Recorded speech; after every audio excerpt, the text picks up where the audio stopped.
What scares you the most? In God I have put my trust. I will not fear what the flesh can do unto me. Psalm 56:4. A result was carried out some years back in one Philadelphia newspaper of an opinion survey.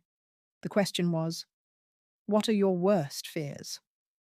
Some of the answers were rather surprising. Most people ranked them in this order. 1. The fear of cancer. 2.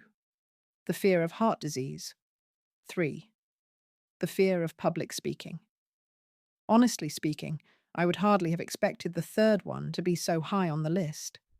Maybe you yourself would have cited other members of the phobia family, such as claustrophobia, the fear of an enclosed place, or hydrophobia, the fear of water. The psalmist was not immune to fear.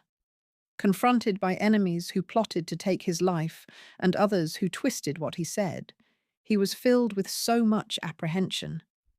He didn't deny it, but frankly acknowledged how he felt. That is the first step in overcoming fear. Once we have admitted that we are afraid, we must try to locate the cause. Often it originates from within. Our Lord Jesus Christ said to Martha, "Thou art anxious and troubled about many things." Then, too, it can be generated by outside circumstances like worldly conditions, changing fortunes, uncertain times. The words of Thomas Kelly often calm my heart. After all, God is at the helm.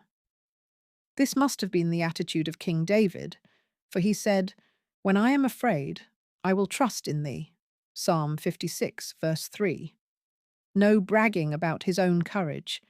He knew that his only source of peace was God. Dear brethren, what scares you? If fear is lurking deep inside, or if it has already surfaced, tell the Heavenly Father about it. Cast your care upon him, for he cares for you. Trust in him completely in the sovereign God. He will help you face all your fears. The best antidote of fear is faith.